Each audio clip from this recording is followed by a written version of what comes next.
Welcome to The Secret Life of Parkinson's, a podcast created by people living with Parkinson's to help break the stigma of a disease no one likes to talk about.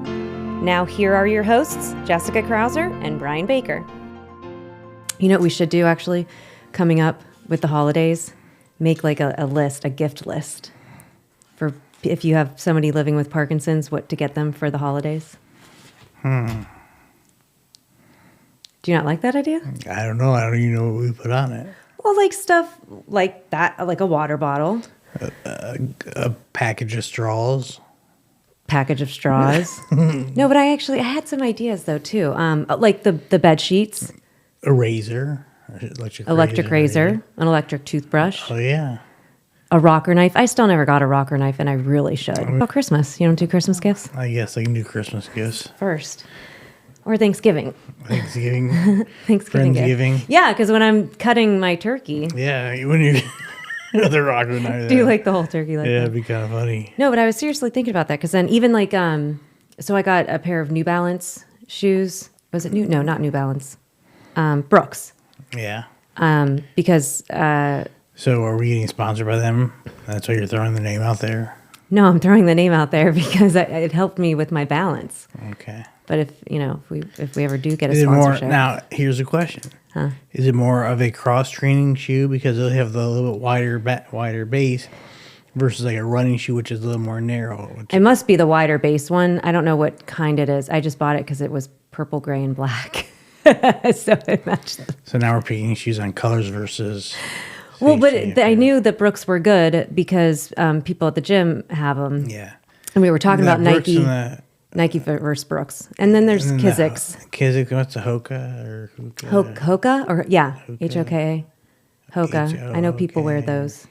Like something. I don't know, I've seen those out lately too. But it really helped, honestly, with like how more stable I felt because I've been I tried that too, and Gabe Gabe's like, Dad, take those shoes off. Would you try? It was like a Nike cross trainer, but he's like, those are such dad shoes that he's like, you're not going out of the house with those things on. So I gave my dad. It's good that he still helps you out. Yeah. I was like, hey, Dad, I got these pair of shoes on. Gabe won't let me wear them, but you can wear them. That's nice.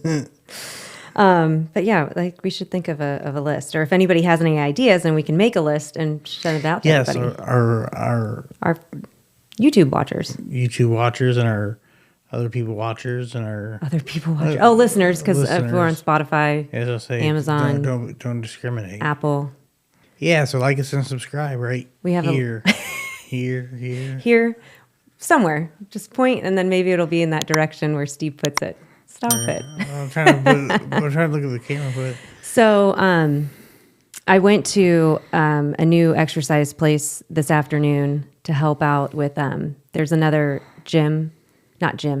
a group fitness instructor that the 5K for JK supports because they don't have a Parkinson's gym down. It's in Grove City, Ohio, but they don't have a specific gym there for it like we do with PDNextSteps. So she started doing her exercise program, but her church was letting her hold it in like the like one of their areas, and but she has to get like different like surgeries, and just things were kind of taking a toll, so she needed to take a step back, and so I was trying to help her find another place her people to work out.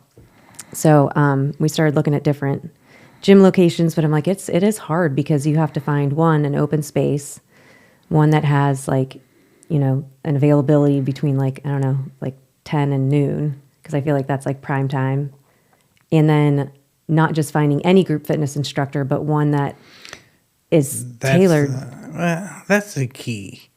And I think you and I went down to Cincinnati, 2 weeks ago? Yeah. And the fitness instructor, I can't remember her name. The one that led Lisa. Lisa. Her and Melissa have the same kind of passion for helping people with Parkinson's. Speak up clearly. For helping people with Parkinson's. Because it's more than just exercise. Right. It's not just throwing a program out there. There's a lot more that goes behind it. So we are putting, Melissa's putting the certification together. Hopefully it'll be ready sometime next year that she can start sharing it, like sending it, like if people want to be certified for the Parkinson's exercise, but it's going to be more than just like the exercises. She's going to share like, the different extra things, like the cognitive things that we do, the like balance things that we do. What else? Like even just like the multitasking. Yeah, but even just like how she has like a physical therapist come in and like talk to us, or a speech therapist, or just like letting them know like there's much more to it than just a physical thing. So you got it. So that we'll get to a point where if anybody is interested, or if you know somebody who is a group fitness instructor and wants to be trained in this, to have a class once a week or twice a week, anything is going to be good, and no matter what area you're in. So maybe you should do one. Do a class? No, you should sign up to, or become a group fitness instructor. No. Why? I don't have the patience. I'm no Melissa. So how's your back? It's good. It's better. It's the dystonia seems to have dissipated. Now I've got that like more of an arthritic neck and pain. What is that? I don't know what is arthritic. I don't know. mean? It's not. It didn't feel like it's not knotting. It just didn't feel like it's not knotting the muscles. It's just like more of an achy pain sometimes. Achy breaky heart. Yeah. But anyway, so I don't know where I lost track of like that group fitness thing that I was talking about. But the one I went to, it was more of like it was a dance like type thing, which I thought was interesting because we could do more than just like it's strength plus like movement. It's just depending on like how much movement can you do physically. Yeah. How much movement can you do? Can you dance? I cannot dance. I couldn't dance before I had Parkinson's. So it's not a PD thing. No, it's not a PD thing at all. My rhythm was well noted now. So I know this is kind of like a hodgepodge of things that we're just talking about, just shooting shit. I got one too. Oh, okay. I had another one, but go ahead. Go ahead. No, you go. How about the cost of the money we spend on things that when the average person without PD didn't have to spend? What about it? How much is it? Yeah, I mean, just like I started thinking of it, like, I paid for this and I paid for that and medications and leave and over. Yeah, I was like, man, this when you start looking at it, it really starts to add up. Yeah. Like, this is bullshit. Yeah. Well, not only do I have this debilitating disease or degenerative disease. Degenerative, yeah. But I have to pay every month for this and that, and just to make it through the day. Yeah.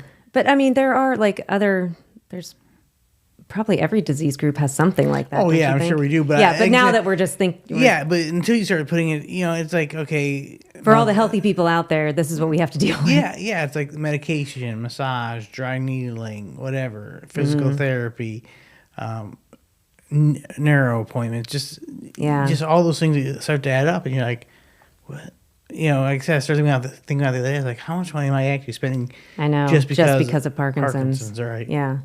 So not only are our bodies paying for it, but we're actually writing a check.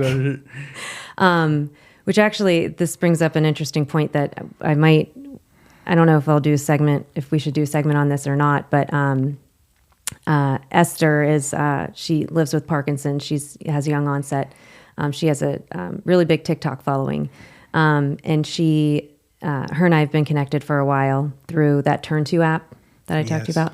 But anyway, so she posted something on LinkedIn the other day that caught my eye, and it's you know how we have all this medication left over. Like, I don't know what you're talking about. I don't have a cabinet full of Ritari. So I'm like, I have like, I don't know why I have like an abundance of carbidopa levodopa, but I put it everywhere, so I have it.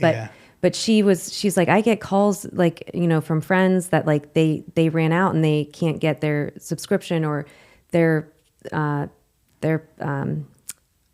drugstore is they are out of stock, or something like things like happen, and it's like how do we make this easier for people that need to have the drug now? I mean, I haven't been on CL for a long time, but I still have it in my car, in my carry-on, just in a place like that, just in case I ever need Emergency, it. yeah. You still taking it now? Yeah, I'm taking just like a half a pill. A day? Well, 3 times a day. I'm trying to take it 3 times a day. I'm not consistently on that. Like I can tell. Your speaking was so much better even last week. I know, but I took it this morning. I took a full pill this morning. So you didn't take another one? No, because I took a full pill this morning because I woke up a little later. It's 2 o'clock. I know. I don't have my alarm set like you. Well, I'm going to make you take one before our next recording. Okay. The other thing that I was going to bring up is I got a thing in the mail from the Parkinsons Foundation. Mm-hmm. They want to sponsor us? Huh? No. The Parkinsons Foundation has like a brochure, and in it I thought was really interesting. There's 2 researchers that they've given grants to, and one of them talked about this therapy, I guess, that they're doing for people with freezing of gait. And I always think about our people that deal with that. And I wanted to reach out to him to see if he would come on and talk, because what they're talking about sounds really interesting. And I know that they're just doing clinical trials for it right now. But it's like you go in, and I don't know if it's like an MRI, but they do something for your brain. I wish I had the pamphlet. I talk a lot about stuff, I feel like, and I don't have all the details, so I'm sorry. But hey, we're just shooting the... We're just what? We're just shooting the crap. We're just shooting the shit. I'm sorry. I swear. But yeah, so if you get that brochure in the mail, take a look at it. And I'm going to try and find out more about that researcher who's doing it. Because I think it's obviously still in the research phase. So how long it's going to take to actually get to life or get to a company, I'm not sure. But that's what I'd like to find out. Always looking for something new. Always looking for something to do too, you know? Oh, I know you have enough. Just get bored. Anything else? Nope. Okay. I'm excited for who we're going to be interviewing. For Carl. For Carl and for your dry needle guy. Ryan's his first name. We'll get it right because he'll be on next. Yeah, he's on here in a few minutes. But yeah, so that'll be exciting to talk about as another option. People looking for stuff. Yep. Always looking for the next silver bullet. Yep. All right. Well, in our last 30 seconds, I'll leave you with this. No matter what's going on in your day, there's always something new that comes up. So just keeping your head up, keeping your ears open for new ideas, new education, and just keep living your life. Thanks for tuning in.